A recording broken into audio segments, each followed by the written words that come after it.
Welcome to the Deep Dive. We're here to cut through the noise and give you the essential insights from the information you need. Think of us as your shortcut to being, well, properly informed. That's the goal. Today we're doing a deep dive into the recent Texas Instruments TI Q2 2025 earnings call. And this is important because TI, they're a real bellwether in the semiconductor industry. Absolutely. Their reach across industrial, auto, consumer, it just gives you such a broad view. They're a key barometer, really, for the whole global economy. So our mission today is pretty straightforward.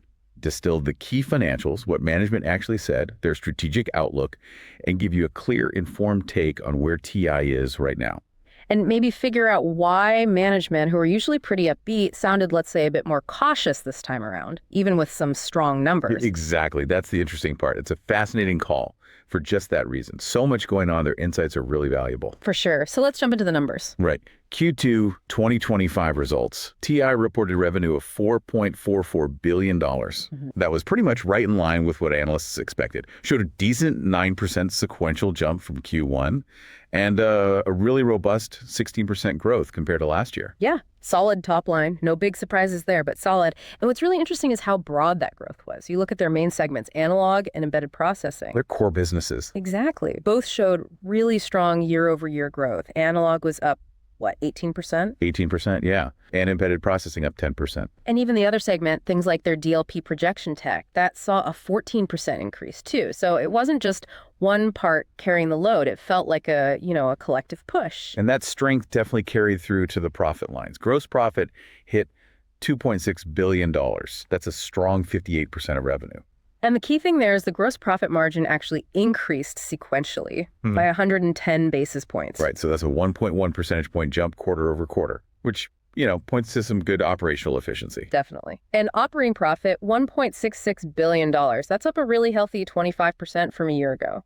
And the bottom line, earnings per share landed at $1.41. And that actually included a small, they called it an unguided 2-cent benefit, something they hadn't specifically forecast. Okay, so all in all, the numbers paint a picture of a quarter that, met expectations, delivered good growth both sequentially and year over year. Seems to confirm this cyclical recovery is still happening.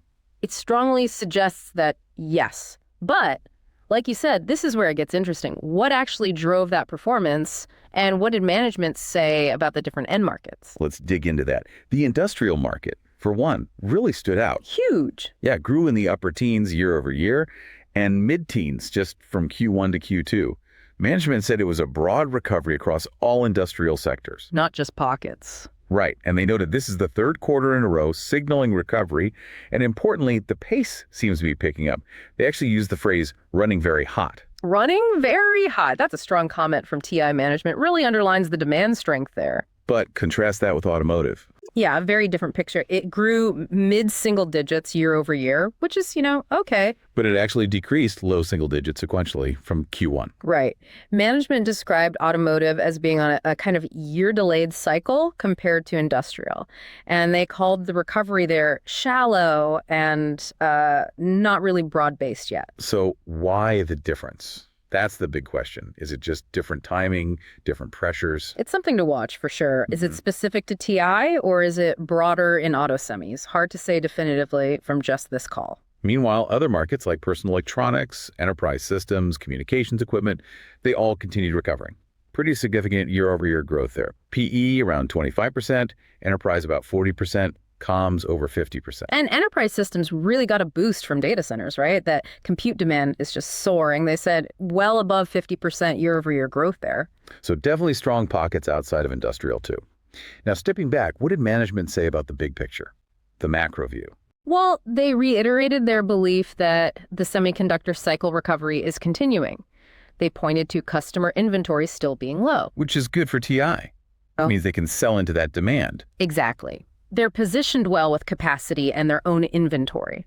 But they also spent time talking about the ongoing disruption from, tariffs and geopolitics, reshaping supply chains. Right. They mentioned the current pause on semiconductor tariffs, but emphasize they need to stay flexible. Yeah. Things could keep changing. And that leads directly into this nuance around Q2 demand they flagged. Yeah, this is key. They talked about potential noise in the quarter's demand figures. What do they mean by noise? Well, early in Q2, they saw this acceleration in demand, particularly in China and in some industrial areas. Okay. Their theory or assumption is that some of that was customers pulling orders forward, building a bit more inventory because they were worried about potential new tariffs hitting later. Ah, a pull-in effect, buying ahead just in case. Exactly. And they said that demand seemed to normalize later in the quarter, but it makes it hard, they admitted, to completely separate true cyclical recovery from that maybe temporary tariff-driven bump. And that difficulty in decoupling those two things, that's probably a big reason for the more cautious tone, maybe? It certainly seems like it feeds into their Q3 guidance and that shift in tone analysts picked up on. It's not just a blip. It forces you to think about how sustainable all of that Q2 strength was. Right. Was it all underlying demand, or was some of it just timing shifts due to external factors? Crucial distinction. Okay, so bearing those market trends and that noise factor in mind, let's talk financials again. Well, how did Q2 translate and what's the outlook? We said gross margin was strong at 58% in Q2. Very strong.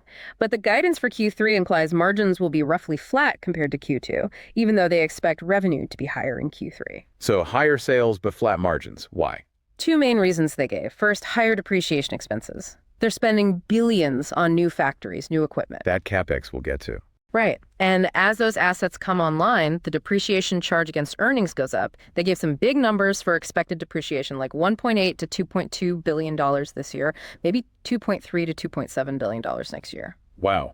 That's a significant non-cash hit to the P&L. It is. And the second reason was a roughly $20 million unfavorable swing in other income and expense, plus interest expense, partly due to having less cash on hand and paying more interest on debt. So it really underscores how capital intensive this business is, especially with their big manufacturing build-out. Absolutely. But speaking of capital, they are still generating a lot of cash. Oh. $1.9 billion in cash flow from operations just in Q2. $6.4 billion over the last year. That's impressive. It is. Yeah. But then you see the CapEx number, capital expenditures, $1.3 billion in Q2 alone, $4.9 billion over the past year. That's where the money's going, building those factories. Exactly. Huge investments in future manufacturing capacity, Right. which means even with strong operating cash flow, their free cash flow, the cash left after CapEx, was $1.8 billion for the trailing 12 months. Still positive, but you see the impact of the investment. For sure. And they're returning a lot of that back to shareholders. $6.7 billion returned over the past year, mostly dividends, $1.2 billion in Q2, and some buybacks, though buybacks were smaller in Q2, only $32 million. And the CapEx plan stays the same going forward. Guidance is unchanged. $5 billion for this year, 2025, and then a range, $2 billion to $5 billion for 2026, depending on how revenue grows. Their long-term goal is very clear. Return all free cash flow to owners. Okay, that brings us squarely to the Q3 guidance and this tonal shift. Revenue guided between $4.45 billion and $4.8 billion, EPS between $1.36 and $1.60. But analysts really zoned in on the tone. Yeah, they pushed back a bit, said management sounded less exuberant than usual, more flexible, more cautious, talking about a range of scenarios. So why the caution after such a strong Q2? Management basically confirmed the shift. They said it's because they're navigating these combined effects, the real cyclical recovery, yes, but also that potentially noisy tariff-influenced demand from Q2 that might be normalizing. So they're just being responsible forecasters. That's how they framed it. Trying to be prudent given the mix of signals, especially since short-term order patterns can be hard to read too far out. Not pessimistic, just cautious. Got it. Now, there was a big piece of external news that's actually a positive for TI longer term. Yeah. New U.S. tax legislation. Right. This is potentially a really good deal for their cash flow. What does it do? Several things. It allows faster expensing, basically quicker tax deductions for U.S. R&D and eligible CapEx. It increases the investment tax credit, the ITC, from 25% up to 35% for qualifying investments. And it makes a favorable tax rule for certain foreign income, the FDI provision, permanent. So good news on the tax front. How does it actually impact their numbers? Interesting. They said the GAAP tax rate, the one on the income statement, might actually go up a bit in Q3 in 2025. That doesn't sound good. But then it's expected to decrease in 2026 and beyond. But here's the really important part. They expect it to result in significantly lower cash tax rates for the next several years. Less cash actually going out the door to pay taxes. Exactly. A major potential boost to free cash flow. And crucially, they said these tax changes don't change their CapEx plans. So they get the benefit without altering strategy. That sounds like a significant tailwind for their cash generation. It really does. Yeah. So tying this all together, what's the long-term strategic picture? Well, they reiterated their focus. Disciplined capital allocation, strengthening their advantages, manufacturing, broad portfolio, channel reach, diverse products, the usual TI playbook. But that manufacturing piece, especially the U.S. manufacturing, feels increasingly important, doesn't it? It really does. They've been investing heavily in U.S. capacity for 5 years now. And in a world thinking more about geopolitics and resilient supply chains, having scalable, cost-effective U.S. production, that's a unique position. Management themselves called it an opportunity greater than our challenge, offering geopolitically dependable capacity. But they also admitted it hasn't fully played out yet. Customers are still maybe a bit uncertain about how tariffs and policies will shake out long term. Right. So the strategic asset is there, the moat is being built, but the market maybe hasn't fully recognized or needed to utilize that dependability factor just yet. But TI is ready. So if you're an investor looking at PI, what's the context? Q2 confirms the cycle is recovering, though with some noise. Definitely. And their broad exposure, especially that strong industrial performance, shows resilience. And despite the huge capex, they're still generating free cash flow and returning capital. And that new tax law should help cash flow even more going forward. It reinforces their financial strength significantly. But the really intriguing long-term angle is this U.S. manufacturing advantage. It feels like a structural tailwind building underneath the quarterly cyclical ups and downs. Yeah, while everyone's talking about onshoring and resilient supply chains, TI has actually been building it, quietly and at scale. It might not be fully priced into the stock yet because the benefits aren't fully realized by customers, perhaps. Which leads us perfectly into our This Is Not Financial Advice segment. Remember, folks, this is not financial advice. Just a thought-provoking, maybe even audacious trade idea based on what we just discussed. Okay, let's hear it. Here's the idea. Consider a long position in Texas Instruments, but not just as a play on the semiconductor cycle recovery. Okay. Think of it as a longer-term structural bet on the unique value of their massive, scalable, and affordable U.S.-based manufacturing footprint. So betting on that geopolitically dependable capacity they talked about. Exactly. Management literally said the opportunity there is greater than our challenge. They acknowledged customers haven't fully grasped it yet because of tariff confusion. Combine that strategic positioning with the new U.S. tax law that promises significantly lower cash tax rates for years. Which basically helps subsidize that domestic capex. Precisely. This structural advantage seems poised to drive better free cash flow per share growth over the long haul. And because some customers are still in wait-and-see mode, maybe that full advantage isn't priced in yet. So it's an entry point for looking past the quarterly noise, betting on the long-term value of resilient, localized supply chains in, let's face it, a pretty dynamic geopolitical world. That's the idea.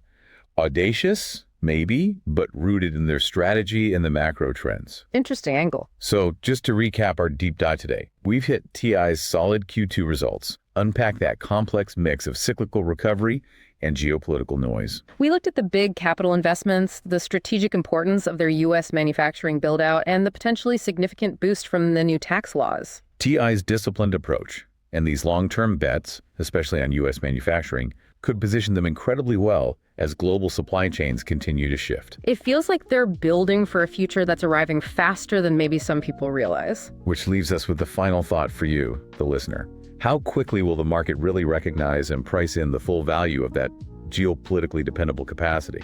As the world keeps prioritizing supply chain resilience, when does that TI advantage become undeniable? What stands out to you from this deep dive?